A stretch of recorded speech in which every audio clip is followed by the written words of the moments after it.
Jika ingin melihat sosok yang baik, yang sejati itu banyak dikatakan lihat pasca wafatnya. Maka komen pertama Nabi menyikapi kematian itu yang di-like oleh para sahabat dan di-share sampai ke kita. Itu komennya sederhana, singkat, padat, tapi dalam. Udhkuru mahasina mautakum. Viralkan, sebut, hadirkan, ingat-ingat kebaikan-kebaikan orang wafat yang telah meninggalkan kalian. Jadi yang dicari bukan kekurangan, karena yang hidup pun pasti masih banyak salahnya.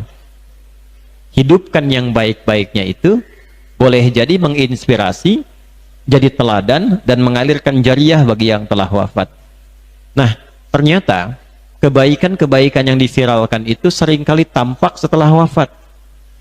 Karena itu Anda sering lihat kan, kadang orang meninggal itu yang melayatnya, yang mendoakannya, yang menyolatkannya, ya, boleh jadi itu isyarat kepada kita untuk belajar bagaimana meningkatkan amalan sebelum pulang. Itu yang dimaksudkan Quran surah ke-67 di ayat yang kedua. Walladzi khalaqal mauta wal hayata liyabluwakum ayyukum ahsanu amala wa huwal azizul ghafur. Dialah Allah yang telah mencipta kematian dan kehidupan. Coba perhatikan urutan ayat ini. Kita akan membacanya menggunakan ilmu balaghah, bukan sekedar nahwu. Walladzi khalaqal mauta wal hayat. Sejenak kita ngaji fikih bahasa dulu. Teman-teman sekalian, biasanya kalau dalam urutan-urutan normal berkehidupan itu, saya ingin tanya, hidup dulu baru meninggal atau meninggal dulu baru hidup? Halo? Kenapa wajahnya jadi sendu begini? Hidup dulu baru meninggal atau meninggal dulu baru hidup? Hidup dulu baru meninggal. Tapi ayat ini mengatakan maut, wafat dulu baru hidup. Dan ini menggunakan pendekatannya takdim wa ta'khir. Ada yang diawalkan, ada yang diakhirkan. Menariknya kalimat hayat, hayat itu pakai alif. Hayatun. Sesuatu yang pakai alif, kalau dari segi pengucapan, itu menunjukkan kalimat yang dibaca mengalami pemanjangan bacaan. Fataha pendek, fa-nya pakai alif, fatah panjang. Tapi secara hikmah, kalau kita belajar filosofi bahasa nanti fikih lughah, setiap ada huruf yang mendapati di kalimatnya alif sehingga dibaca panjang, ini menunjukkan kesan yang dibangun ada proses yang panjang atau menginginkan waktu yang memanjang. Kenapa hayat diakhirkan dan pakai alif memberi kesan kepada kita? Umumnya setiap manusia itu merasa ingin hidupnya selalu lebih panjang. Hampir tidak ada yang ingin meninggal cepat-cepat. Boleh angkat tangan siapa yang mau meninggal? Tuh, ya. Boleh angkat tangan siapa yang mau meninggal malam ini? Hampir menginginkan setiap manusia itu punya usia yang panjang. Ya, tapi tidak setiap orang yang menduga masanya panjang berkehidupan boleh jadi maut datang lebih cepat dari apa yang Anda duga. Ya, itu makna yang pertama kenapa maut didahulukan, hayat diakhirkan. Ya, karena itu boleh jadi dulu ada waktu Ramadan di tahun-tahun yang lalu ada orang soleh itu Pak, Ibu, teman-teman. Itu Masya Allah. Dan saya berjumpa, ini bukan kisah cocok-cocokan, karena saya berjumpa dengan orangnya. Ini orang soleh luar biasa, tinggal di pinggiran Jakarta. Tiba-tiba datang orang Qatar, ingin dibangunkan masjid di situ, dan harus bapak itu yang rawat. Kita akan bingung melihatnya ini. Dari mana Qatar nyampe ke situ? Dan harus bapak itu yang rawat. Akhirnya amanah dituntaskan, dibangun, jadi bapak itu rawat. Mulai dari yang bukakan, bersihkan, adzan dan sebagainya. Dan Masya Allah, itu pulangnya pun di masjid itu. Lagi puasa Pak, nunggu bukaan tuh. Ya, beliau tidur-tiduran di pojokan, tiduran, merem-melek, meninggal. Kayaknya hati-hati tuh yang tidur-tiduran tuh. marah melek gitu ya. Nah, itu sangat luar biasa. Harap-harap nanti menjelang buka ternyata Allah lebih sayang. Ditetapkan sesuai dengan waktunya. Ingat, kematian itu pasti. Yang menjadi pembeda itu adalah caranya. Karena itu nanti ada di antara manusia itu satu yang memohon sesuatu, mendapatkan persetujuan Allah, ingin menjadi syahid misalnya, dapat syahid. Ingin wafat saat sujud, dapat sujud. Ada yang demikian. Tapi nanti ada yang menginginkan sesuatu, Allah menginginkan lebih baik daripada itu. Ada juga yang demikian. Tapi pesan penting yang harus dibawa, jika terjadi satu kematian atau kehidupan berlangsung, maka pesan pertama yang dititipkan oleh Al-Quran kepada kita yang masih hidup di sekitarannya adalah liyabluwakum ayyukum ahsanu amala. Sebetulnya untuk menguji kita di balik yang wafat itu, kebaikan apa yang ditinggalkan sehingga bisa kita teladani semasa berkehidupan. Sehingga saat pulang minimal mendapatkan perhatian dan doa yang serupa atau lebih dibandingkan itu. Sekarang tanyakan pada diri kita, kalau pulang kira-kira yang melepas siapa? Yang menyolatkan siapa? Ini kan kadang-kadang terjadi peristiwa unik, jenazahnya ada, tapi yang menyolatkan hampir tidak ada. Ini kan yang menarik, jenazah tidak ada, yang menyolatkan banyak. Coba besok lusa kalau pulang, siapa yang mau menyolatkan? Siapa yang mengantarkan? Siapa yang mendoakan? Itulah pesan yang dibangun sebelum kita kembali siapkan bekal. Jadi ternyata ada satu materi yang penting sebelum kita memohon husnul khatimah. Saya melihat kalau orang banyak berdoa, ini tidak salah, benar. Tapi ada yang kurang lengkap. Sering mendengar kalau berdoa minta husnul khatimah? Sering ya? Ya Allah berikan kepadaku husnul khatimah. Husnul khatimah itu kan kematian yang indah sebelum wafat. Tapi itu ada paketnya. Husnul khatimah itu bisa terjadi kalau ada amalan pendahuluannya. Apa amalan pendahuluan yang mengantarkan pada husnul khatimah itu? Yang dijaga lewat istiqamah sesuai dengan nama masjidnya. Itu yang coba kita bahas di pertemuan malam hari ini. Amalan yang mengantarkan pada husnul khatimah. Baik. Jadi itu pembukaannya. Sekarang mari kita mulai ta'lim kita. Bismillahirrahmanirrahim. Kita mulai Quran surah ke-89 ayat 27 sampai dengan ayat ke-30. Malam ini kita akan banyak dengan Al-Quran. Surah ke-89 Al-Fajr ayat 27 sampai dengan ayat ke-30. Ya ayyatuhan nafsul mutmainnah irji'i ila rabbiki radiyatan maradiyah fadkhuli fi ibadi wadkhuli jannati. Masya Allah, ada 4 kemuliaan yang diberikan pada orang yang akan wafat ini. Satu, dari segi panggilannya, ya ayyatuhan nafsul mutmainnah. Satu. Yang kedua, dari tampilan sayang Allah kepadanya, irji'i ila rabbiki radiyatan mardiyah.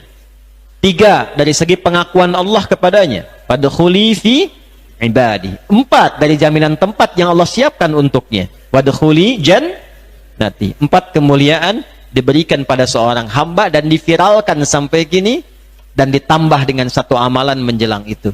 Kita akan turunkan 4 plus 1 amalan yang dimaksudkan. Pertama, yuk kita lihat pelan-pelan. Teman-teman sekalian, nafsul mutmainnah disebut juga dengan jiwa yang tenang. Ini saking tenangnya, nanti digambarkan oleh Nabi Shallallahu Alaihi Wasallam dengan suasana kebahagiaan yang sangat tinggi, nyaman, tak terasa dalam keadaan pulangnya, seperti sehelai rambut yang tipis diambil dari adonan tepung yang lembut, kan? Dan bahkan itu saking tenang dan gembiranya bisa hadir senyuman di wajahnya itu. Masih ingat kisah viral tentang Sayyidah Asiyah rahimahullah, istrinya Fir'aun? Ya, 2 tahun lalu pernah saya sebutkan di beberapa tempat. Sayyidah Asiyah itu meninggalnya dalam ancaman Fir'aun. Fir'aun itu ketika tahu istrinya beriman kepada Musa alaihissalam, ibu angkatnya itu, ya, kepada anak angkatnya beriman, yang membawa pendekatan kepada Allah, yang pertama dilakukan apa? Diancam, diikat, disiksa, jadi dieksekusi.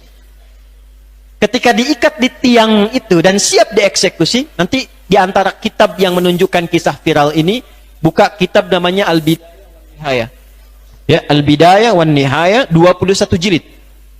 Lihat jilid yang kedua tentang kisahnya Musa alaihissalam, dari perjalanan saat beliau mulai dilahirkan sampai ke ujungnya.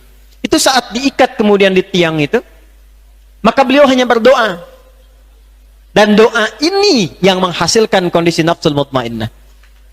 Apa doanya? Diviralkan di Quran. Rabbi bnili baitan indaka fil jannah wa najjini min fir'auna wa amalihi. Ya Allah, aku nggak minta banyak. Dengan keyakinan kuat yang aku pilih saat ini di hadapan ancaman Fir'aun, mohon ya Allah anugerahkan kepadaku tempat pulang istana terbaik di surga. Dan selamatkan aku dari keburukan siksa Fir'aun ini, sehingga dengan keselamatan itu menjadi tanda bagi orang-orang yang hadir untuk beriman.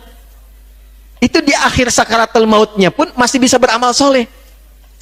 Ada orang-orang yang saat wafatnya pun masih bisa menginspirasi orang untuk berbuat baik. Kan kadang kita temukan ya, orang meninggal dunia, kisahnya viral, diikuti. Itu dalam meninggalnya pun masih bisa berbagi. Maka apa yang terjadi? Ditampakkan oleh Allah tempat pulang di surganya. Komen pertama Firaun ketika melihat itu terjadi, ini perempuan katanya, mau disiksa kok senyum. Ini Firaun melihat dengan mata kepalanya, Asiyah melihat dengan mata batinnya. Tuh, kaget kan? Betul. Begitu ditampakkan keadaannya, senyum beliau. Dikomen oleh Firaun, di perempuan mau disiksa kok senyum. Maka diwafatkan oleh Allah Subhanahu wa taala dalam keadaan tersenyum sebelum Firaun menyiksanya. Saking tingginya kesenangannya, saking dahsyatnya. Saya menjelaskan nafsul mutmainnah, nanti kita simpan dulu. Saya ingin cerita tentang keadaan bagaimana kalau mendapatkan nafsul mutmainnah itu, maka cara pulangnya begitu indah.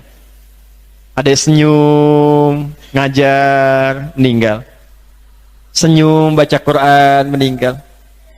Di Bogor itu ada salah satu kolega kita juga di MUI, seorang tokoh mengajar. Jamaahnya bertanya, Ustadz, apakah kalau meninggal bisa berjumpa dengan Rasulullah SAW? Beliau jawab, bisa. Saking rindunya dengan Nabi bertanya. Begitu selesai bertanya, meninggal. Dan meninggalnya itu sangat mulia gitu. Itu orang-orang yang mendapatkan status nafsul mutmainnah, cara wafatnya itu sangat luar biasa. Dan peluang mendapatkan itu dibuka oleh Allah bagi setiap hamba yang memang menginginkan status itu. Karena itu dipanggilnya pakai ya. Disebutkan 361 kali dalam Al-Quran. Ya, ada 14 dalam bahasa Arab huruf untuk memanggil. A untuk yang dekat, aya, ya, wa, banyak. Tapi di Quran yang disebutkan hanya ya, karena ya mewakili semua jenis unsur panggilan. Nah, dalam bahasa Arab kalau dipanggil pakai ya, itu semua terpanggil. Mau yang dekat, yang menengah, yang jauh, atau mau minta bantuan, cukup pakai ya, semua dapat. Makanya kalau ada jemaah haji nanti berangkat, ada kesulitan panggil, ya, nengok semua tuh. Ini. Jadi seakan memberikan kesan bahwa fokus baik-baik, fokus baik-baik.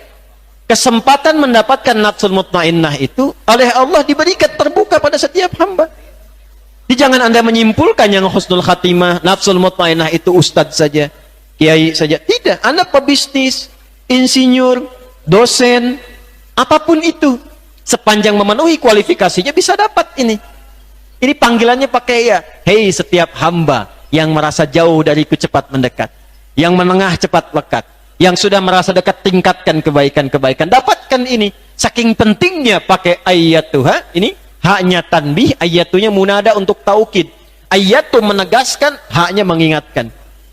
Jadi kalau kita ingin turunkan kalimat penjelasnya, tafsirnya begini, hei jiwa-jiwa yang tenang, yang mendapatkan status nafsul mutmainnah, ingat ya, tanamkan ya, ya, aku tekankan kata Allah, ketika engkau mendapati itu semua, irji'i ila rabbiki, statusnya radiyatan mardiyah. Yang mahal tuh yang ini Pak, yang kedua ini mahal sekali.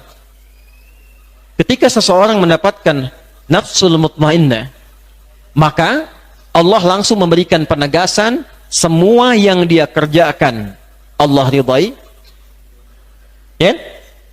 Dan apa yang Allah janjikan kepadanya pun dia akan ridha dengan itu. Jadi di sini ada dua ridha, ridha Allah kepada hamba, ridha hamba kepada Allah. Allah ridha dengan amalnya. Jadi setiap orang yang wafat dalam keadaan nafsul mutmainnah itu tanda Allah ridha dengan kehidupan dan amalnya. Yang sholat banyak, tapi apakah setiap sholat yang dilakukan Allah ridha dengan sholat itu? Belum tentu. Karena ada orang sholat tapi dikecam oleh Quran, ada. Fawailul lil musallin. Tapi jangan berhenti sampai situ, nanti nggak pada sholat. Ya. Untuk apa saya sholat? Kan dikecam kalau sholat dalam Quran. Itu potong-potong ayat namanya. Ya. Halo? Lanjutkan. Fawailul lil musallin. Alladzina hum an salatihim sahun. Alladzina hum yura'un. Dia sholat, tapi sholatnya hanya untuk mencitrakan diri. Hanya untuk riya. Hanya untuk dilihat oleh manusia. Hanya untuk kepentingan dunia. Betul sholat, tapi belum tentu sholat yang mendapatkan ridha Allah subhanahu wa ta'ala. Infak, ya, misal sedang kajian ada kotak infak, ya, misal itu bukan mobil-mobilan tuh dorong-dorong, bukan, itu kotak infak, misal, ya. Apakah setiap yang infak diridhai Allah? Pahalanya memang banyak infak itu, betul lah, pahalanya itu berkali-kali lipat, bahkan di beberapa kasus itu bisa lebih banyak berkali lipat dibandingkan dengan sholat. Tapi apakah setiap yang infak itu mendapatkan kemuliaan yang dijanjikan? Belum tentu. Karena ada infak yang bermasalah. Al-Baqarah ayat 264. Ya ayyuhalladzina amanu la tubtilu sadaqatikum bil manni wal adza kalladzi yunfiqu malahu ria'an nas. Ada orang yang baru infak dianggap gugur oleh Allah, Pak, Bu. Ada yang baru infak dianggap gugur. Padahal mungkin nominal yang diberikan cukup tinggi. Mana DKM? Ada, Pak. Baik ya, saya mau infak untuk Masjid Istiqomah 100 miliar. Alhamdulillah Pak, sebelum saya berikan, tolong pasang spanduk dari Sabang sampai Merauke, ya, viral kan, undang wartawan. Itu sebelum keluar sudah bermasalah, sudah gugur. Karena itu nanti yang ditautkan kepada dunia, ketika dunianya nggak dapat, kadang-kadang infaknya ingin ditarik balik.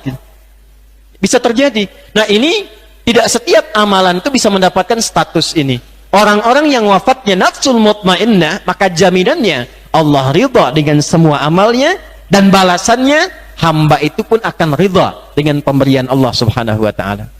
Siapa di antara hamba-hamba yang diridhai itu? Maka dipanggil oleh Allah dengan kalimat fadkhuli fi ibadi. Ibad itu dibagi dua di Quran. Awas, ibad dibagi berapa?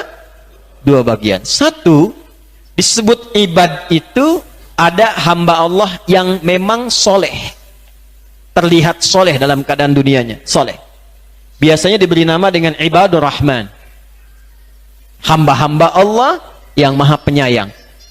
Viral di surat Al-Furqan itu ya, wa ibadur rahmanil ladzina yamshuna 'alal ardi hauda wa idza khatabahumul jahiluna qalu salama. Kelihatan rajin salatnya, rajin zikirnya, jarang mengerjakan perbuatan yang tidak bermanfaat, fokus pada kebaikan, amalan sosialnya tinggi.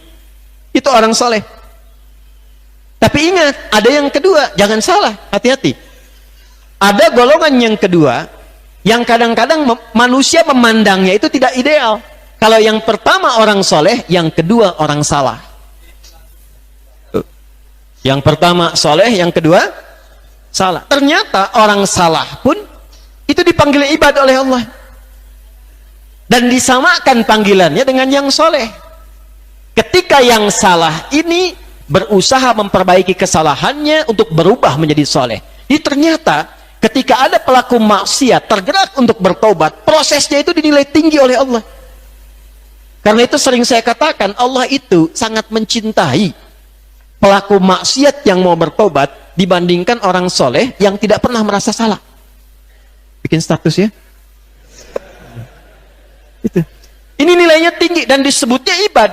Diviralkan di Quran surah 39. Ya. Ayat 53. Awas, awas. Jadi kesempatan nafsul mutmainnah, husnul khatimah, bukan hanya didapatkan oleh orang-orang yang terbiasa soleh. Mungkin ada orang yang sedang tobat, meninggal, dapat nafsul mutmainnah. Bisa jadi. Dan sebaliknya, orang yang tampak kelihatan soleh, itu wafatnya bisa terjadi kalau dia tidak mempertahankan kesolehannya dengan baik, bisa wafat dalam keadaan yang salah. Ya. Qul ya ibadiyah ala anfusihim. Ya Muhammad SAW, viralkan, katakan kepada hamba-hambaku, qul ya ibadi, hai hamba-hambaku. Hamba yang mana itu? Yang telah berlumur dosa. Israf itu melebihi batas kewajaran. Biasanya kalau ada pernikahan, ada prasmanan ya. Baik, prasmanan itu berapa kali makannya? Yang wajar kan sekali. Kalau 10 kali ngantri, itu israf namanya. Ya, keluar, masuk lagi, ganti baju, balik lagi gitu kan. Ayo mahasiswanya. Itu israf namanya. Nah, ada orang yang israfnya itu dengan dosa. Bahkan ada pada sampai titik kalau nggak ngerjain dosa seperti yang di sana, kayaknya belum lengkap salahnya. Mata udah biasa dosa, lisan sudah terbiasa, telinga udah nggak keukur. Bahkan kalau ada, misal kita sekarang di Bandung di kota nih, dengar orang sore yang melakukan kesalahan, dia belum pernah kerjakan, rasanya belum lengkap, dia kerjain juga. Itu israf. Di titik itu pun Allah masih berfirman, la taqnatu mir rahmatillah. Cepat perbaiki, jangan putus asa dari rahmatku. Makanya saya pernah katakan dan sering saya katakan, Fir'aun itu sefir'aun-fir'aunnya.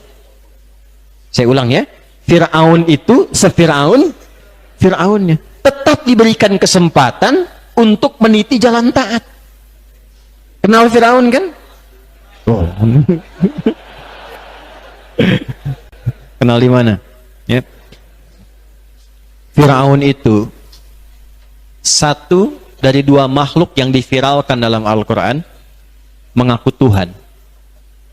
Satu Namrud yang di Al-Baqarah itu, kalau ayat 258 itu Namrud dengan Nabi Ibrahim berdialog, dia mengaku Tuhan. Tapi alhamdulillah, Namrud baru sifat qala ana uhyi wa umit, saya pun bisa menghidupkan, bisa mematikan. Kalau Fir'aun langsung mengatakan saya Tuhan, ana rabbukumul a'la, saya Tuhan kalian yang paling hebat. Fir'aun ngaku Tuhan. Manusia sekarang paling banter ngaku nabi lah, ya kan? Ada yang malaikat pernah terjadi ya, tapi nggak sampai ke level Tuhan. Saya tuh kadang-kadang heran ya. Sebenarnya nabi itu kasih rumus yang singkat, padat, berisi. Itu mahal, singkat, padat, berisi. Kata nabi itu, la nabiyya ba'di. Tidak ada nabi setelah saya. Kalimat itu tidak berdiri sendiri. Maksudnya apa? Ada kesan yang disampaikan nabi, sepeninggal saya akan ada orang-orang ngaku nabi. Kalau ada yang ngaku, cukup katakan la, itu aja. Nggak ada nabi setelah saya. Nah, sekarang ini agak mengherankan. Jadi kalau ada yang ngaku nabi, itu nggak usah heran. Nabi sudah komen. Yang heran tuh setiap ada yang ngaku, ada pengikutnya. Tuh. Nah, teman-teman sekalian, Fir'aun lebih tinggi dari itu, ngaku Tuhan. Tapi apa yang terjadi? Allah dengan sifat Rahmannya mengutus langsung 2 nabi. Anda bayangkan, Fir'aun ngaku Tuhan, hobi bunuh orang. Ketika disampaikan info akan lahir seorang yang mungkin berpotensi menghancurkan singgasanamu, maka dekret yang keluar eksekusi setiap bayi yang lahir laki-laki. Jadi kalau ibu itu hidup di zaman Fir'aun dan sedang mengandung, nggak tenang bu, karena selalu akan diikuti ya oleh algojo yang siap nanti dengan pisau dan pedangnya, dan cara mengeksekusinya jahat sekali. Itu begitu lahir laki-laki, bahasa Qurannya di Al-Baqarah ayat 49. Wa idh najjaynakum min ali fir'auna yasumunakum su'al azab. Disebutkannya su'al azab, seburuk-buruknya siksaan. Gimana cara menyiksaannya? Yudzabbihuna abna'akum wa yastahyuna nisa'akum. Ini dekat-dekat ke depan akan ada Idul Kurban nih. Hewan disembelih. Teman-teman lihat ya, kalau sapi, kerbau, kambing dan sejenisnya, disembelihnya sebelum disembelih diapakan dulu? Halo? Ditidurkan. Bobok ya gitu. Kita ya. Kan dijatuhkan dulu dengan lembut ya. Ada caranya loh, ada teknis, nanti belajar tuh, bukan cuma tarik, bukan tarik tambang itu. Ya. Dijatuhkan dengan cara yang lembut, ada tekniknya itu, ya. Setelah itu baru disembelih. Nah, hewan yang dijatuhkan terlebih dahulu kemudian disembelih, itu bahasa Arab penyembelihannya disebut dengan dzabaha. Dzal, ba dan ha kecil. Kalau hewannya tidak dijatuhkan dulu, dalam keadaan berdiri disembelih, itu nahara. Nun, ha, dan ra kecil. Inna a'tainakal kautsar. Fasholli li rabbika. Karena itu nahar untuk unta. Karena unta nggak dijatuhkan disembelihnya. Dalam berdirinya disembelih. Dzabaha jatuhkan dulu. Kalau sekali sembelihan, itu kalimatnya sekali. Dzabaha. Dzabaha yadzbahu dzabhatan wa dzibhatan wa dzabhan. Sekali. Makanya kata Nabi, sunnahnya tajamkan dulu pisaunya. Ya, dan juga tenangkan hewannya. Awas, nanti ada adabnya, jangan sampai mengasah pisau untuk menyembelih hewan di hadapan hewan kurbannya, itu nggak boleh. Sabar ya, cepet kok nanti tuh ya, nggak boleh. Ya. Antrian berikutnya nggak boleh tuh. Ya. Jauhkan dulu, asah, jangan sampai dengar hewannya. Itu dzabaha namanya. Idza dzabahtum fa ahsinu dzibah. Demikian hadisnya. Kalau Anda menyembelih, baguskan sembelihan.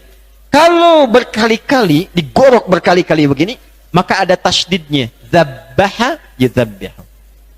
Kalau berkelanjutan pakai fi'il mudhari. Kalau banyak yang mengerjakan pakai jamak dari yudzabbihu menjadi yudzabbihun. Ini algojonya Fir'aun itu menggunakan katanya oleh Al-Quran digambarkan dengan kata yudzabbihun. Jadi anak yang baru dilahirkan itu kalau laki-laki dibanting ke bawah, digorok di hadapan ibu yang baru melahirkannya. Hobi bunuh orang, ngaku Tuhan.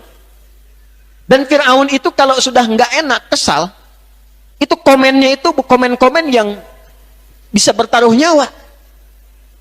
Makanya Nabi Musa itu ketika akan diutus, kalimat pertamanya minta doa kan kepada Allah tuh bermohon. Qala rabbi syrahli, ya Allah mohon lapangkan hatiku. Sebab kalau tidak lapang, jengkel Nabi Musa, doa keluar seketika terkabul. Ya kebangetan Fir'aun, ya Allah wafatkan aja sekarang, wafat. Hikmah nggak ada. Karena setiap kalimat kalau nggak menyenangkan, nyawa bisa taruhan. Saya nggak senang dengan rambutnya tuh. Pisahkan kepala dari badannya. Itu bukan disuruh cukur. Oke, antum bersyukur hidup di zaman sekarang itu. Zaman Fir'aun tuh kalau nggak suka, pisahkan kepala dari badannya. Itu. Makanya doanya Rabbi syrahli sadri. Diutus dua nabi, ya, satu rasul. Nabi Musa alaihissalam rasul, Harun alaihissalam mendampingi menjadi nabi. Sefir'aun-fir'aunnya masih diutus dua nabi untuk mengangkat dan mengalihkan status dari hamba yang soleh kembali, dari hamba yang salah kembali menjadi apa? Saleh. Jadi ketika seseorang berbuat salah karena dorongan nafsunya, nanti disebut dengan nafsul ammarah yang mengeluarkan su. Quran surah ke-12 ayat 53. Ini 53, di sana 53. Wa ma ubarri'u nafsi innan nafsa la'ammaratum bisu illa ma rahima rabbi. Kapan rahima rabbi? Pindah ke sini. La taqnatu min rahmatillah. Jadi ketika ada orang berbuat salah, banyak maksiat, dan dia mau tobat, berpotensi naik status dari hamba Allah pelaku maksiat menjadi ibadi. Tuh. Di antara kita nggak ada yang sempurna. Boleh jadi sebelum kita datang ada kesalahan yang diperbuat. Dan setiap orang masuk masjid itu motifnya beda-beda. Nggak semuanya ingin ibadah tertentu. Ada di antaranya yang bertobat. Karena itu Anda masuk masjid doanya apa? Halo? Allahumma ftahli abwaba. Terjemahkan, ya Allah mohon bukakan untukku pintu-pintu. Saya tanya, Anda kalau masuk masjid lewat banyak pintu atau satu pintu? Satu pintu kan? Nggak mungkin Anda masuk dari situ keluar lagi, masuk dari situ keluar lagi, itu enggak. Satu pintu kan? Masuknya satu pintu, tapi doanya minta banyak pintu. Abwab itu jamak dari kata bab. Allahumma ftahli abwaba. rahmati. Allah tuh balik tanya, mau rahmat yang mana? Ada rahmat terkait dengan ampunan ini. Ada rahmat terkait dengan solusi dari persoalan. Al-Baqarah ayat 157. Ada rahmat terkait dengan pengabulan doa. Jadi ada orang-orang yang datang ke masjid ketika sholat, motifnya bisa beda-beda. Allah Maha tahu. Ada yang punya persoalan, ingin minta solusi, sujud dia berdoa. Allah tahu itu. Karena itu harus selaras antara masuk dengan amalan harus sama. Belajar fikihnya. Masjid itu tempat istimewa. Harus tahu fikihnya. Jangan sampai sudah masuk, gak dapat keistimewaannya. Rencanakan dari sebelum masuk. Hajat apa yang diinginkan. Bagaimana cara menyampaikannya? Itu semua terukur di Islam itu. Ada di antara mereka yang ketika masuk, ada yang ingin taubat. Kan kisahnya viral tuh di masa Nabi SAW. Ada seorang berbuat maksiat, datang kepada Nabi minta dihukum. Ini datang kepada Nabi minta dihukum. Itu keutamaan orang-orang dulu. Tiba-tiba, ketika Nabi akan komen, tiba waktu sholat. Bilal iqamah. Diajak sholat dulu. Begitu sholat, turunlah Quran surah ke-11 Hud. Ayat ke-114 itu. Aqimis sholata tarafain nahar wa zulafan minal lail innal hasanati yudhibnas sayyiat. Begitu selesai sholat, orang ini kembali menyapa Nabi mengatakan, ya Rasulullah, saya berbuat maksiat, hukum saya. Apa jawab Nabi? Barusan dalam sholat turun ayat, Allah sudah mengampuni dosamu dan menerima taubatmu. Jadi ada golongan-golongan yang ketika diwafatkan oleh Allah, ternyata menurut manusia itu tuh pelaku maksiat. Makanya jangan sembarangan hukumi orang. Doakan oleh kita. Alih-alih kita mencela, lebih baik kita berdoa. Arahkan dengan cara yang lembut. Tunjukkan jalan yang benar. Minimal, maaf, mengurangi hisab kita di hadapan Allah. Kalau ada tetangga belum mau ke masjid, jangan dicela. Apalagi dibikin status. Punya tetangga kayak betul ya, mobil ada, motor ada, sepeda ada, ke masjid yang belum ada, tetangga masa gitu. Lalu apa yang Anda katakan di hadapan Allah ketika dihisab? Hei, saya itu tempatkan kamu bertetangga dengan dia supaya kamu ngajak dia. Minimal kamu doakan, bukan kamu buatkan status. Anda mau jawab apa? Coba kalau saya tanya begini, ada orang tinggal samping masjid, jarak cuma 5 meter, mobil ada, motor ada, sepeda banyak, ya, speaker masjid bahkan begini ke rumah dia tuh. Nah. Misal, ya, tapi belum mau ke masjid, Muslim, nggak mau ke masjid, apa hukumnya? Hukum tetangga masjid, Muslim nggak mau ke masjid, apa hukumnya? Tuh kan? Tuh. Hah? Hukumnya ajak dia ke masjid. Ajak. Kadang-kadang fikih dakwah itu harus didahulukan dibandingkan dengan fikih terapan hukum. Karena kadang dakwah mengantarkan kepada rahmat. Ketika rahmat turun, ibadah meningkat. Makanya kalau tinggal di komplek, nggak banyak yang ke masjid, praktekkan fikih dakwah, jangan hukum dulu. Ini orang-orang nggak ke masjid terancam terbakar loh rumahnya. Terbakar, hati-hati. Awas tuh ya. Awas, kalau nggak paham tuh jangan diikuti tuh. Ya, Anda sholat. Kalau memang nggak ada orang, beli buah. Besok habis subuh, ya Sabtu, datangi rumahnya satu-satu. Assalamualaikum Pak Haji. Alhamdulillah. Ti mantan di masjid Pak. ya buah. Nah ya buah. Di Kenten teh bapak udur kayak di masjid ya buah. Roaming nggak? Ya. Kok bawa buah tumben? Tadi saya ke masjid nggak lihat bapak, saya kira bapak sakit, saya bawakan buah. Itu yakin saya, zuhur ke masjid. Yakin saya. Nah, gitu aja dulu. Ya. Kadang-kadang fikih dakwah itu tinggi. Dan itu lintas keyakinan. Dengan non-muslim, kan banyak hadis-hadisnya. Jika Anda memasak makanan, baunya sampai ke tetangga, awas, yang punya warteg, mau makan? Mahasiswa gunakan ini sebagai dalil yang paling efektif ya.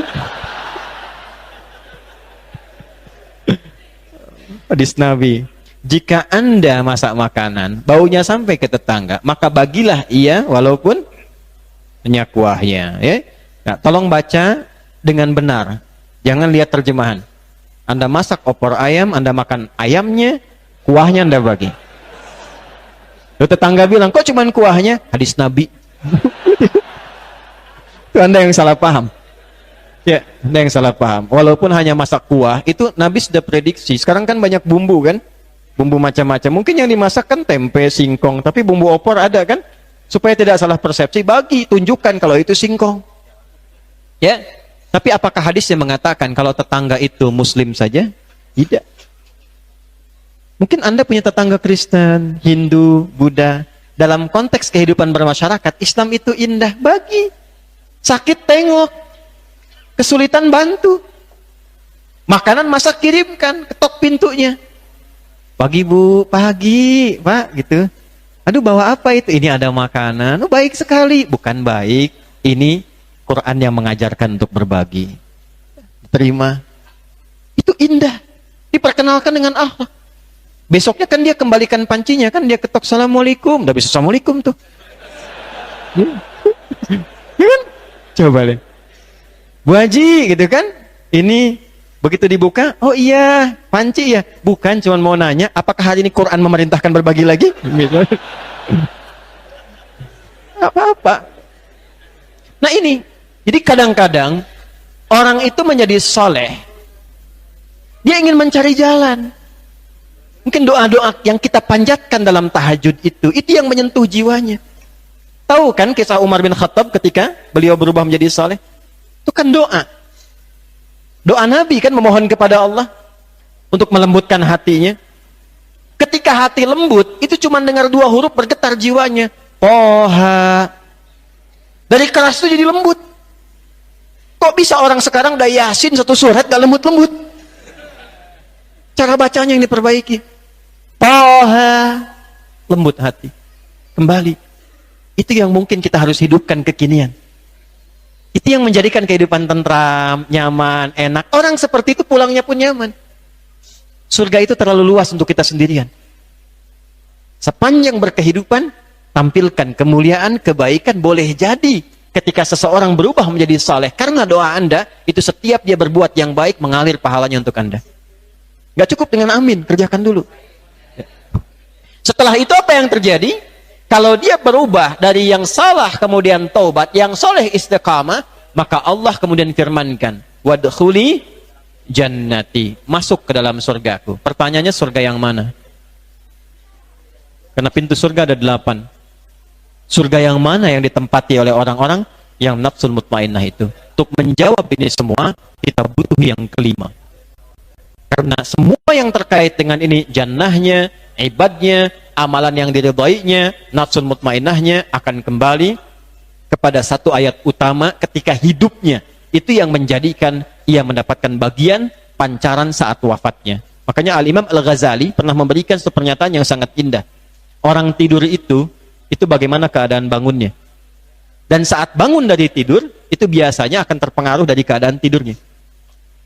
Anda kalau beraktivitas begini, tidur, boleh jadi bermimpi bertemu saya. Bisa jadi. Atau bertemu teman di samping yang snacknya sempat terambil. Bisa. Bisa jadi. Karena kesan terbawa dalam mimpi itu saat mulai bangunnya.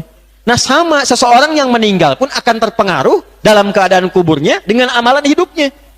Apa yang dikerjakan sekarang, itu yang dibawa ke alam kubur. Dan suasana alam kubur itu yang menjadikan pancaran akhiratnya. Jadi kalau di kuburnya itu baik mendapatkannya, itu tanda saat bangunnya pun akan mendapatkan kebaikan. Karena dari itu, untuk mendapatkan fadkhuli fi ibadi wadkhuli jannati radiyatan mardiyah, nafsul mutmainnah akan kembali ke masa hidupnya. Maka ayat yang harus ditampilkan di sini Quran surah ke-16. Ayat 97. Mukallah. Ini poinnya. Masih ingat tadi hidup bahasa Arabnya apa? Bahasa Qurannya? Walladzi khalaqal mauta wal hayat. Siapa yang mendapatkan kualitas kehidupan yang baik yang disebut oleh Al-Quran, itu yang mengantarkan pada keadaan nafsul mutmainnah. Kita bacakan ayatnya. Yuk, buka mushafnya. Man 'amila shalihan. Ada ayatnya? Quran surah An-Nahl, ayat 97. A'udzubillahi minasyaitonir rajim. Bismillahirrahmanirrahim. Man 'amila shalihan. Ada? Dzakarin aw untha wa huwa mu'minun. Falanuhyiyannahu hayatan thayyibah. Di sini dulu saya berhenti. Disebut oleh Al-Qur'an hayatan thayyibah. Awas, karena nanti ujung ayatnya hayatan thayyibah ini akan mengantarkan kepada husnul khatimah dan kemuliaan akhirat. Man 'amila shalihan. Man ismun mausulun yadullu 'ala al-fardiyatil 'amiyah. Paham? Tidak. Man konjungsi kata sambung yang kadang bisa berperan sebagai subjek atau objek. Bentuknya bentuk tunggal personal, tapi maknanya umum. Secara singkat artinya kalau ada man itu tawarannya untuk semua, tapi sifatnya personal. Cara membaca Al-Quran terkait dengan ayat-ayat demikian, posisikan Al-Quran itu sebagai firman Allah untuk kita. Cara bacanya, rasakan ayat itu untuk kita secara personal. Allah sedang menyampaikan firman kepada kita secara personal. Yang disampaikan lewat Nabi Muhammad sallallahu alaihi wasallam. Gini. Anda misalnya sedang sekolah nih. 2 tahun nggak ketemu orang tua. Lalu orang tua kirim surat. Senang tidak? Oke? Baik itu elektronik atau ditulis, dikirimkan dan sebagainya. Senang ya? Baik. Allah itu memberikan segala yang kita butuhkan, bahkan segala yang tidak kita mintakan. Memaafkan kesalahan, mengampuni dosa kalau bertobat, mencukupkan rizki, melebihkan segala harapan. Ada kerinduan kita untuk berjumpa dengan Allah. Dalam kehidupan saja kalau kita mendapatkan perhatian yang tinggi tapi nggak pernah berjumpa, pengen kita ketemu kan? Maka nggak normal kalau ada hamba nggak pengen ketemu Allah. Pasti ada yang salah. Harusnya kita rindu dengan Allah itu. Allah kirim surat kepada kita, jumlahnya 114 surat. Karena itu kalau kita membaca Quran sebagai seorang hamba, getarannya akan berbeda dengan sekedar baca. Maka ketika baca Quran, kata para ulama, posisikan kita sebagai hamba yang sedang mendapatkan surat dari Allah, disampaikan melalui Rasulullah SAW. Iya, sebentar. Di belakang, iya. Makanya Nabi itu kalau baca Quran, itu bisa khusyuknya luar biasa, karena merasakan ayatnya itu langsung disampaikan Allah kepada beliau. Nah, kita harus mendapatkan suasana itu. Itu diantara keteladanannya. Ayat ini untuk kita. Jadi ketika dikatakan man 'amila shalihan, rasakan itu tantangan untuk kita. Surat dari Allah untuk kita. Hei kamu ahli hidayat, tuh kalau mau kita tarik ke diri kita. Kalau kamu mampu beramal soleh, siapapun yang beramal soleh, laki-laki, perempuan, umum, tapi personal sifatnya. Mau laki-laki, perempuan, tua, muda, besar, kecil, kaya, cukup, melampaui semua status sosial yang disematkan oleh manusia. Kalau ada orang, kata Allah, amila salihah, ini poinnya, yang menghiasi kehidupannya dengan banyak mengkreasikan amal saleh. Nanti kita bahas. Min dzakarin aw untha, ditegaskan lagi, baik itu lelaki atau perempuan. Awas ya. Dzakar dan untha itu bentuk personal. Bentuk tunggal personal, mewakili jenis manusia. Jamaknya nanti an-nas. Karena itu ketika Allah menyebutkan nas, dirinci kualifikasinya. Quran surah 49 ayat 13, ya ayyuhan nas, umum. Siapa nas itu? Inna khalaqnakum min dzakari wa untha. Jenis manusia kata Allah ada 2. Kalau bukan laki-laki, perempuan. Di laki-laki dan perempuan. Manusia cuma ada 2. Kalau bukan laki-laki, perempuan. Tidak ada yang ketiga. Makanya contoh pertama manusia ketika diciptakan, manusia pertama Adam dan Hawa, bukan Adam dan Hendra. Ya. Jadi kalau Nia saja. Ya, kalau Kurniadi saja. Siapa nama? Nia, Pak.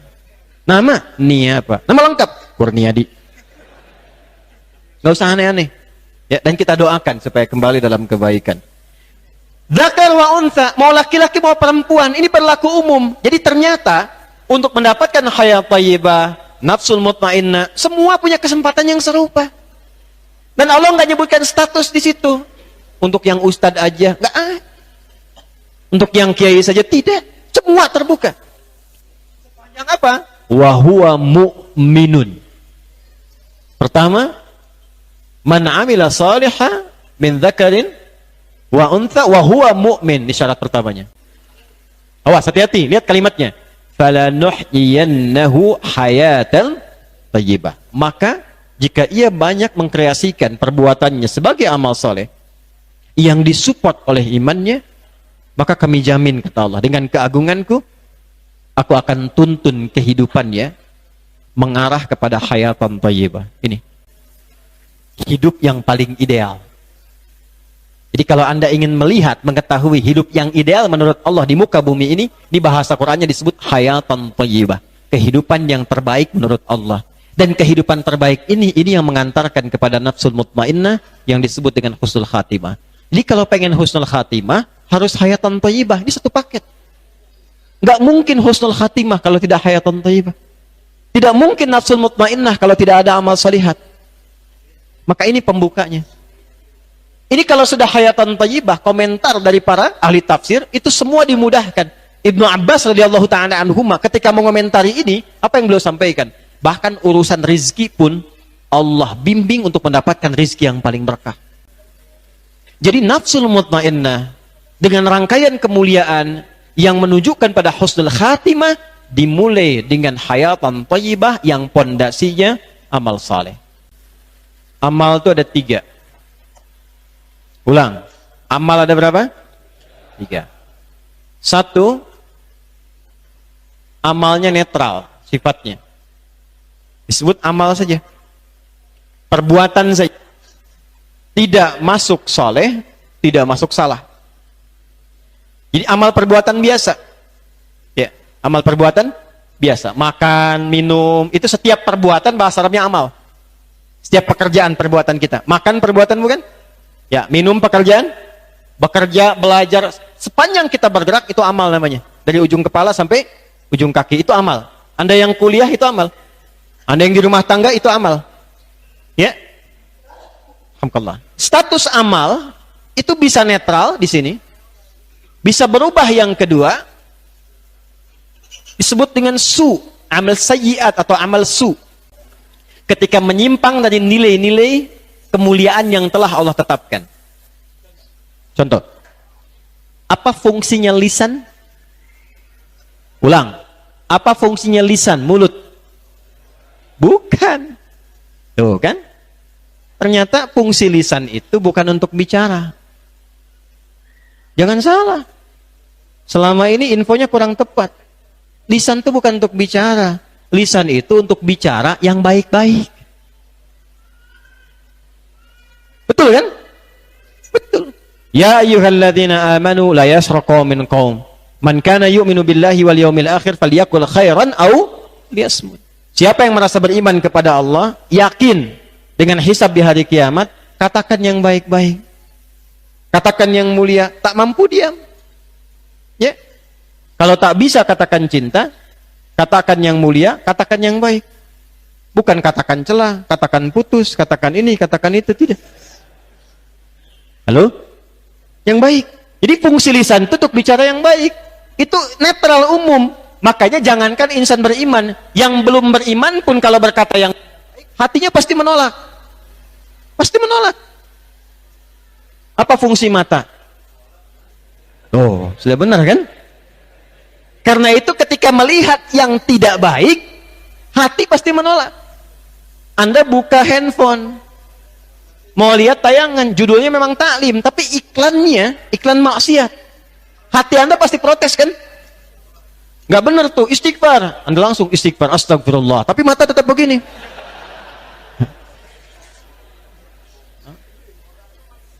Jadi fungsi mata itu, maaf, itu netral, asal melihat yang baik-baik. Ketika keluar dari ruang kebaikan, itu menjadi su. Salah, kotor. Itu pengaruhnya pengaruh nafsu. Sumbernya dari fujur. Makanya nanti di sini ada Quran surah ke-12 ayat 53 menyampaikan ini. Wa ma ubarni'u nafsi innan nafsa la'ammaratun bis su. Jamak dari su nanti disebut sayyiat. Di sini muncul risalah taubat. Nanti kita bahas pelan-pelan. Kita turunkan ayatnya pelan-pelan. Yang ketiga, ini yang paling ideal. Disebut amal saleh. Saya bahas yang ketiga dulu. Kapan amal perbuatan yang netral, yang biasa, naik status menjadi saleh? Dinilai saleh oleh Allah. Kapan amal itu menjadi saleh? Maka langsung diterangkan oleh Al-Quran sehingga tidak banyak penafsiran. Wahuwa mu'minun. Ketika amal itu disupport oleh iman. Ini. Iman yang mensupport amal, maka iman itu akan seketika merubah perbuatan yang dikerjakan menjadi soleh dalam penilaian Allah Subhanahu wa ta'ala. Yuk kita detilkan. Buka Quran surah ke-49 ayat 14. Saya ingin bedakan antara muslim dengan mukmin. Pelan-pelan. Kisahnya dulu ya. Ada beberapa orang Arab Baduy datang kepada Nabi Sallallahu Alaihi Wasallam. Dari padang pasir datang kepada Nabi. Arab Baduy itu bahasa Arabnya Arab. Ada Arab, ada Arab, itu beda. Kalau Arab itu orang Arab kota. Ya, ana min Arab, ya, Arab kota. Arab itu dari padang pasir. Karakternya beda. Qalatil a'rabu amanna. Ada segelintir orang Arab Baduy mengatakan kepada Nabi, kami telah beriman, kami mukmin. Maka turun jawaban langsung dari Allah. Qul, katakan Muhammad pada mereka, lam tu'minu. Kalian belum beriman yang sejati. Belum naik status jadi mukmin. Walakin qulu aslamna. Tapi cukup katakan, kami baru masuk Islam. Karena syarat pertama masuk Islam itu mengucapkan kalimat iman. Kalimat iman diucapkan di lisan. Asyhadu an la ilaha wa asyhadu anna Muhammadan. Nah, itu kalimat iman namanya. Kalimat itu mesti sampai ke dalam hati. Kalau cuma di lisan, nggak sampai ke dalam jiwa, nggak sampai ke dalam hati, nanti tidak akan jadi bimbingan untuk berperilaku. Walamma yadkhulul imanu fi qulubikum. Imannya belum sampai ke hati. Karena belum sampai ke hati, maka pergerakan tubuh itu belum ada pengaruh dari iman. Jadi kalau kalimat itu diucapkan sampai ke dalam hati, ke jiwa kita, nanti ada pancaran ke seluruh anggota tubuh yang membimbing tubuh kita untuk bersikap. Bimbingan dari iman itulah yang menjadikan amal dari tubuh kita menjadi saleh. Kalau cuma kemudian di lisan diucapkan nggak sampai ke sini, nggak bisa teruji. Dari mana taunya kita kalau iman itu sudah sampai ke dalam hati? Maka diujilah oleh Allah dengan apa yang disebut dengan ibadah. Karena itu konsepsi ibadah pada asalnya, pada dasarnya, itu diperintahkan oleh Allah untuk mengkonfirmasi keberadaan iman dalam jiwa kita. Makanya ketika diminta kita menunaikan ibadah, itu merespon bagian tubuh kita. Contoh, ibadah yang paling pokok setelah iman itu salat. Yang pertama kali disandingkan dengan iman. Al-Baqarah ayat 3. Alladzina yu'minuna bil ghaib wa yuqimunas shalah. Ketika kita akan menunaikan salat, kan diawali dengan panggilan. Apa panggilannya? Adzan kan? Adzan ya? 5 kali dalam sehari kan? Coba lihat. Fokus baik-baik. Allahu Akbar, Allahu Akbar. Jujur katakan pada diri kita masing-masing. Ketika mendengar suara itu, ada getaran nggak di hati? Ada kan ya? Nah, kalau belum sampai ke dalam jiwa, apalagi belum mengucapkan di lisannya, mungkin biasa saja mendengar adzan. Allahu Akbar, Allahu Akbar. Ya biasa saja seperti mendengar yang lain. Kalau ada yang demikian dan dia memang belum beriman, karena belum ada iman. Tapi orang yang imannya sudah masuk ke dalam jiwa, maka responnya akan beda. Allahu Akbar, Allahu Akbar. Ya Allah, sudah adzan. Begitu. Nanti bergantung kekuatan iman. Ketika imannya kuat, langsung ingat Allah. Itu yang disebut di Quran surah 8 ayat kedua. Innamal mu'minuna alladzina idza dzukirallahu wajilat qulubuhum. Kalau disebutkan nama Allah, ada getaran dalam hatinya. Getaran kan macam-macam. Ada getaran cinta, getaran khawatir. Ya, khawatir kan kalau di jalan tol tiba-tiba ada polisi sedang berjaga, kan ada getaran tertentu yang menjadikan hati terombang-ambing, ya kan? Ada getaran cinta, ada getaran taat. Wajilat qulubuhum, ada getaran dalam jiwanya. Dikonfirmasi, hati-hati tuh. Ya, mengaku muslim, tapi ketika adzan gak ada getaran, itu mesti takut tuh, hati-hati. Ya, karena konfirmasi iman itu pertama lewat ibadah. Semakin tinggi imannya, bahkan sebelum dipanggil udah siap-siap. Ini jam 9 kurang seperempat. Dia sudah nunggu besok subuh. Padahal subuh belum tiba waktunya. Ada yang begitu. Dan dahsyatnya, ketinggalan ibadah sunnah pun bisa gelisah. Itu menunjukkan semakin tinggi imannya. Allahu Akbar, Allahu Akbar. Sudah azan nih. La ilaha illallah. Baru azan, belum qomat. Masih ada imannya. Hanya statusnya tidak setinggi yang pertama tadi. Allahu Akbar, Allahu Akbar. Kecilin toanya. Oh? Nah. Tapi muslim. Oh, ada masalah dalam imannya. Jelas? Maka dibantu supaya masalahnya tuntas, bukan dihujat. Dibantu supaya masalahnya tuntas, dijelaskan dengan cara yang baik. Balik ke sini. Maka dari itu, ketika kita menemukan ibadah-ibadah, sejatinya ibadah itu untuk mengonfirmasi iman, sehingga merubah status amal itu menjadi soleh. Itulah yang menjadikan setiap menemukan kata iman dalam Al-Quran, seringkali disamakan dengan amal soleh. Baik dengan kalimatnya amal soleh, atau jama' amilus solehat, atau detil amalan-amalan rinciannya. Contoh, wal asr, surah 103, innal insana lafi illa alladhina amanu wa amilus salih wa basyiril ladzina amanu wa amilus salihat. Jadi kapan kita mendapatkan amal itu menjadi soleh? Kalau dikonfirmasi oleh iman. Apa itu iman? Singkatnya, meyakini dan menjadikan seluruh amal itu tertuju kepada Allah Subhanahu wa ta'ala. Karena itu nama lain dari iman adalah tauhid. Iman, nama lainnya tauhid. Nama lain dari tauhid adalah akidah. Nama lain dari iman apa? Nama lain tauhid apa? Tidak. Iman adalah puncak keyakinannya. Tauhid pembuktiannya, mengarahkan semua yang itu tertuju kepada yang ahad. Tauhid itu karakter sifat dari kata wahada yuwahidu tauhidan. Wahada itu mengarahkan kepada yang ahad. Siapa yang ahad itu? Allah. Dari mana taunya? Qul huwallahu. Mengarahkan kepada yang ahad disebut tauhid. Keyakinan yang dibangun untuk mengarahkan kepada yang ahad disebut dengan iman. Mengikat itu dalam jiwa supaya tidak lepas disebut dengan akidah. Itu gambarannya. Karena itu ketika Anda mengerjakan segala hal dan ditujukan semua perbuatan itu untuk mendapatkan ridha Allah, maka naik status setiap pekerjaannya menjadi saleh. Dan bersyukurnya kita kepada Allah dengan syariat Rasulullah SAW, Allah menginginkan setiap perbuatan kita dari bangun tidur sampai tidur lagi itu menjadi amal saleh. Makanya kalau ada waktu yang terbuang dari aktivitas kita tidak menjadi amal soleh, berpotensi rugi.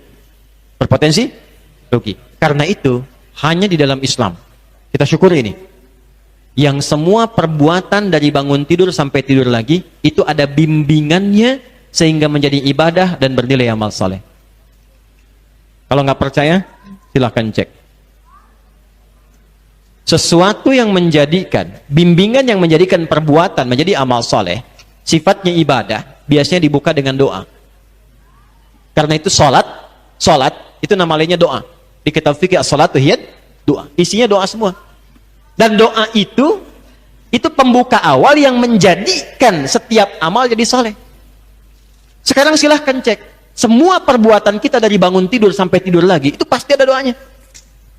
Di doa itu satu perannya mengubah aktivitas menjadi saleh, jadi ibadah. Yang kedua, memberikan bimbingan di balik makna doa itu. Itu ada maknanya. Saya tanya pada Anda, kalau bangun tidur ada doanya enggak? Ada. Nah, doa yang dibaca itu menjadikan baru bangun aja udah amal soleh. Coba. Sudah berapa usianya? Beda-beda. Ada yang puluhan tahun, belasan tahun dan sebagainya. Udah berapa kali tidur? Banyak. Ya. Bangun tidur, tidur lagi. Habis tidur, tidur lagi. Bangun, tidur lagi.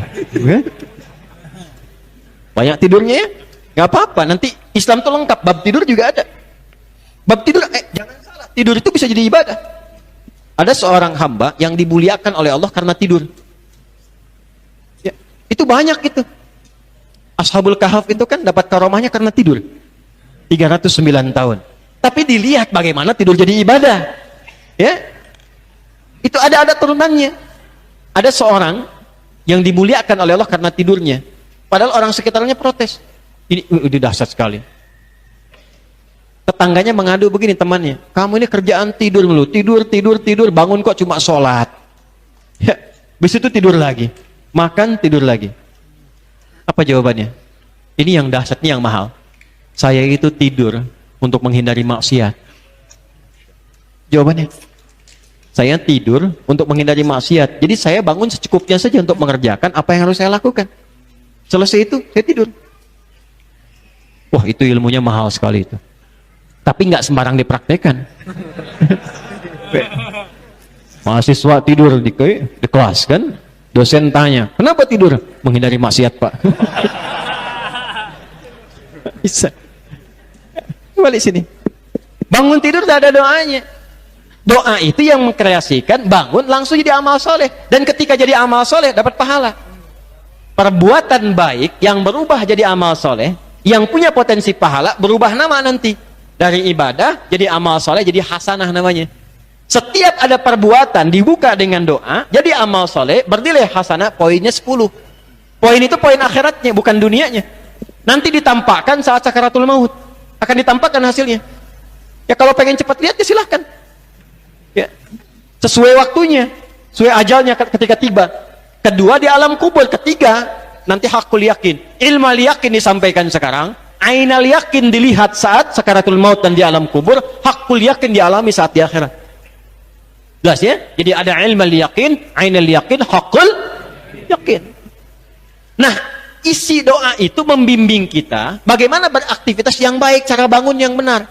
Contoh begini, saya tanya dulu ya, doa bangun tidur gimana bacaannya?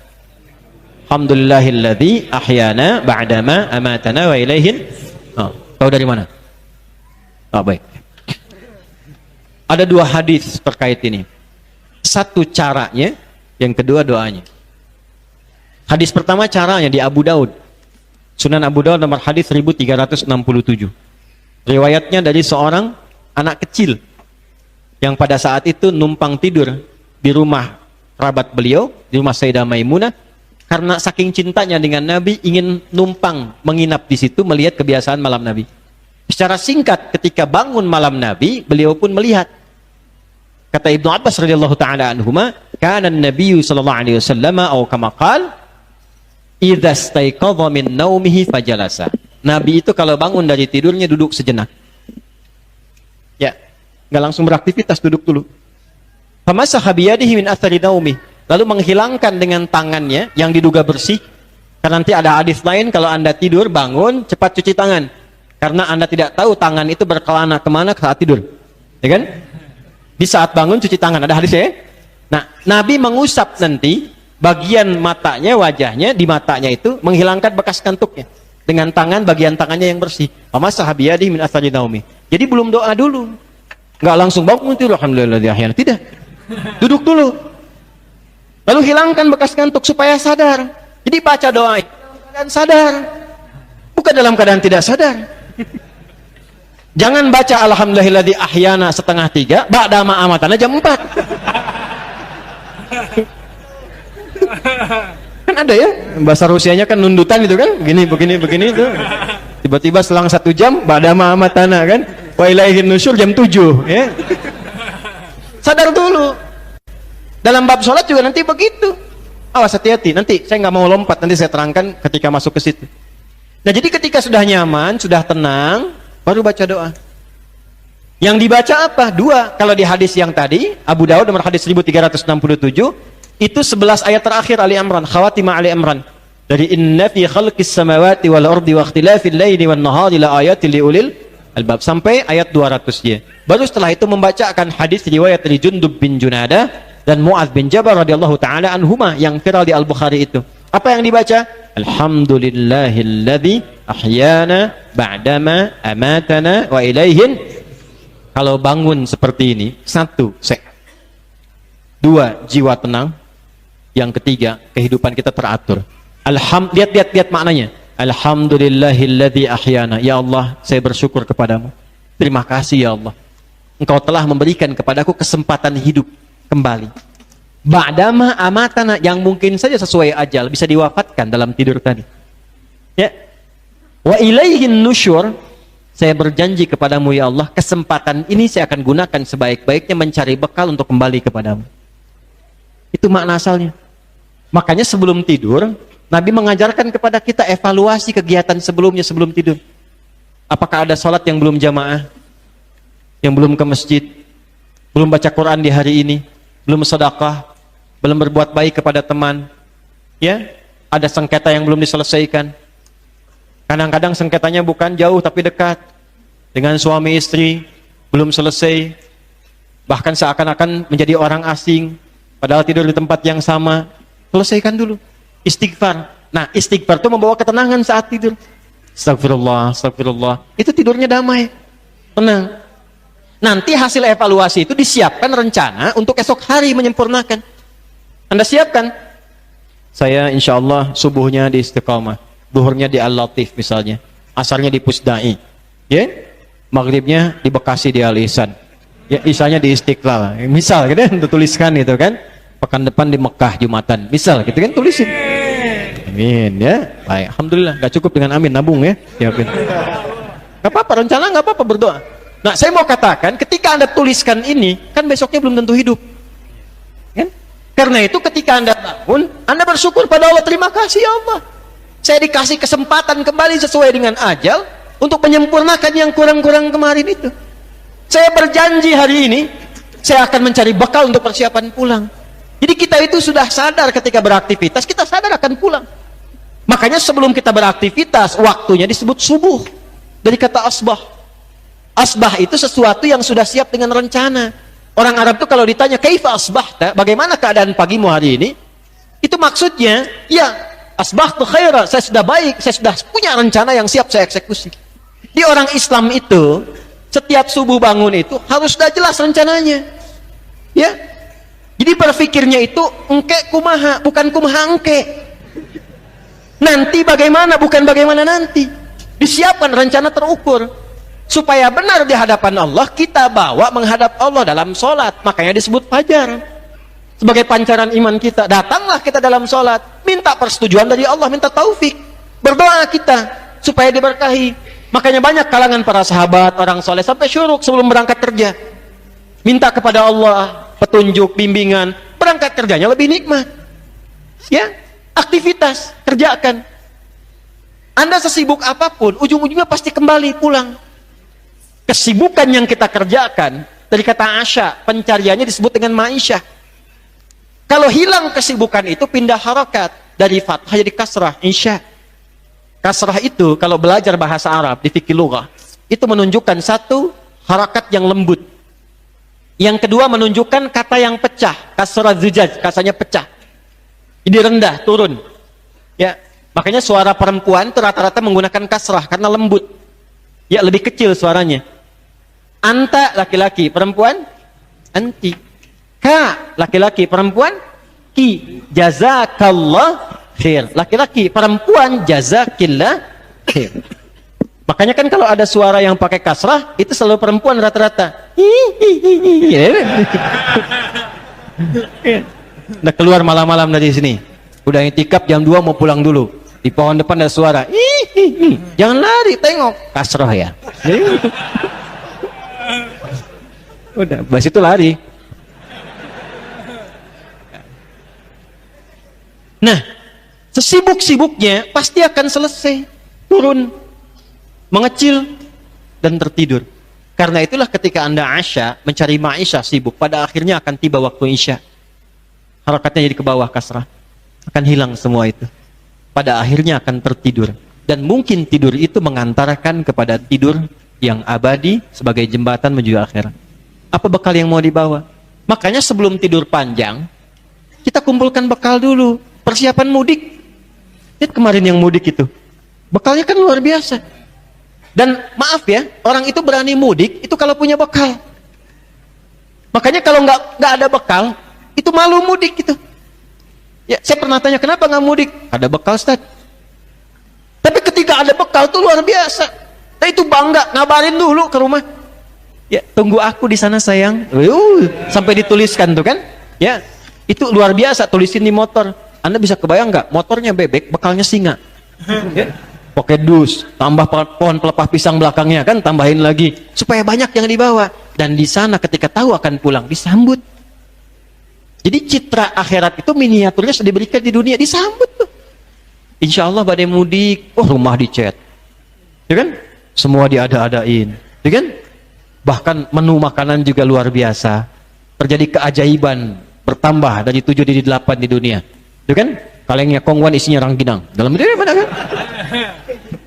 Kumpulkan semuanya, disambut baik. Itu citra dunia. Di akhirat pun begitu. Jangan kira nggak disambut, disambut. Kalau bekal kita cukup bagus, baik, pulangnya enak, itu malaikat nyambut. Dan kalimatnya jelas di Quran surah 13. Ya, ayat ke-24. Salamun alaikum bima sabaratum fa ni'ma uqbaddar. Selamat ya. Bisa ke surga, disambut itu. Anda sabar saat menjalani amal soleh saat di dunia. Sekarang silahkan nikmati tempat terindah yang belum pernah dijamah. Fa ni'ma uqbaddar. Jangan dikira kita baca doa itu hanya baca saja. Tidak, itu bimbingan kita beraktivitas. Itu mahal. Itu baru bangun. Pakai baju ada doanya enggak? Ada. Makanya kalau baca doanya enggak mungkin pakai pakaian yang haram. Mustahil. Enggak mungkin pakai alas kaki yang haram. Enggak akan mau korupsi. Karena doanya membimbing kita untuk mencari yang benar. Kita itu sudah dijamin dengan rezeki yang halal. Kenapa masih mencari yang haram? Jadi kalau kita mengerti tentang bimbingan doa itu bukan sebatas dibaca, kan? Itu akan menata perilaku kita lebih baik. Itu yang menjadikan kita mulia. Kalau tahu cara mencari nafkah dengan doa yang benar, nggak mungkin berbuat ulah saat bekerja itu. Tidak mungkin melanggar ketentuan. Tidak mungkin berbuat maksiat. Itu yang kita butuhkan. Dan undang-undang negara ini sudah mendukung itu. Di undang-undang pun mengajak kita untuk soleh.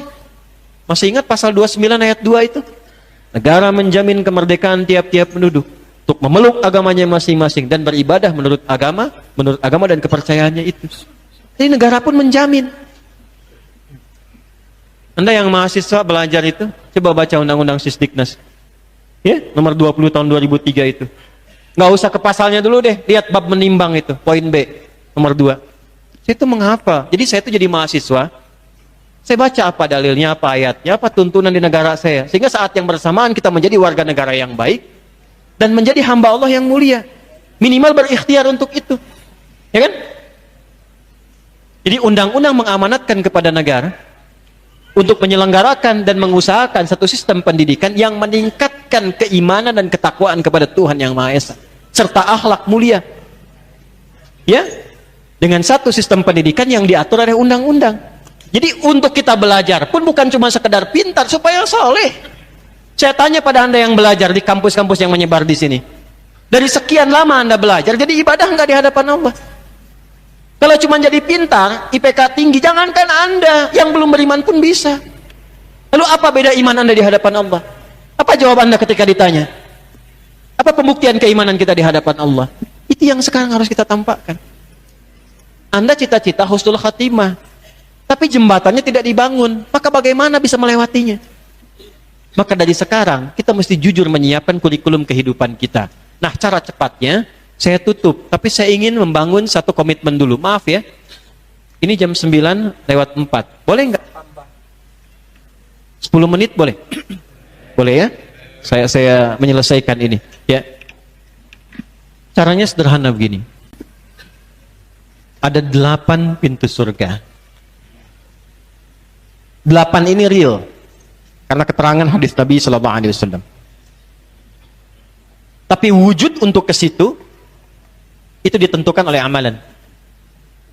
Jadi ternyata 8 pintu surga itu mengacu pada 8 pokok amalan. Ada amalan-amalan tertentu yang muaranya surga-surga tertentu. Di antara yang tertinggi, misal, itu ada surga Firdaus. Yang sudah banyak viral dan kita ketahui. Saya ingin tanya sebentar, siapa yang ingin masuk surga Firdaus? Boleh angkat tangan? Masya Allah, Alhamdulillah. Dah, turunkan lagi. Harus optimis, harus semangat, ya. Baik, sekarang begini. Dari sekian yang ingin masuk itu, siapa yang sudah kenal dengan amalannya? Kita diberikan kesempatan hidup sampai malam ini, cukup lama kan? Normalnya setiap yang pengen punya cita-cita, dia bangun jembatan untuk mewujudkan itu. Anda masuk ITB itu karena Anda sudah punya cita-cita kan? Anda masuk Unpad karena Anda sudah punya cita-cita. Ya? Anda masuk UIN dan sebagainya karena Anda sudah punya pilihan. Karena itu Anda bangun jembatan lewat pilihan Anda. Ada titian amalan. Hukumnya begitu. Anda ingin masuk surga Firdaus, apa yang Anda siapkan untuk ke sana? Idealnya, kurikulum amal solehnya itu turunkan dan tunggangi itu yang mengiringi aktivitas yang kita kerjakan sebagai pilihan hidup kita. Contoh, ini ada mahasiswa, ada dosen, ada pebisnis, ada polisi, ada tentara, apapun itu, birokrat, diplomat, dan sebagainya. Bersyukurnya kita, penghuni surga Firdaus itu ditetapkan bukan karena profesi, tapi karena karakter yang menyertainya. Jadi apapun, jadi apapun di dunia yang baik-baik, itu berpotensi masuk surga Firdaus ketika mengalami dan mengerjakan amalan-amalannya. Turunkan itu ke bumi. Apa di antara amalannya? Quran surah ke-23 misalnya, ayat 1 sampai 11. Qad aflahal mu'minun alladzina hum fi salatihim khashi'un walladzina hum 'anil lagwi mu'ridun. Terus sampai ulaika hum warithun alladzina yarithuna al-firdausa hum fiha. Lihat bagaimana Allah memfirmankan. Itu dalam sekali. Kalau kalimat bebasnya begini, ada calon penghuni surga Firdaus yang sedang berpetualang di bumi. Pewaris surga Firdaus. Pewaris surga Firdaus yang sedang beraktivitas di bumi. Masa nggak mau ada tawaran itu? Sekarang kita bertanya, bagaimana caranya ya Allah menjadi bagian dari itu? Allah buat kualifikasinya. Itu turunkan oleh kita. Jadi Anda mau jadi apapun silahkan, tapi latihan dari sini. Ketika Anda berlatih beramal soleh dengan karakteristik penghuni surga Firdaus, maka semua pekerjaan kita secara otomatis menjadi amal soleh, dan muara akhir yang mengantarkan ini pada pilihan surganya ditempatkanlah seperti apa yang telah kita ikhtiarkan itu. Contoh, alladzina hum fi salatihim khashi'un. Anda mahasiswa pengen baik di sisi Allah, ingin masuk surga Firdaus, maka latih caranya sholat yang khusyuk. Walladzina hum 'anil lagwi mu'ridun. Mulai sekarang yang enggak penting-penting tinggalkan. Nongkrong-nongkrong yang tidak penting, kumpul-kumpul yang tidak penting, membahas yang tidak penting, baca yang tidak penting. Jadi orang penting, karena hanya orang penting yang ditempatkan di tempat-tempat yang penting. Ketika Anda dinilai penting oleh Allah, maka kelasnya pun surga yang sangat penting.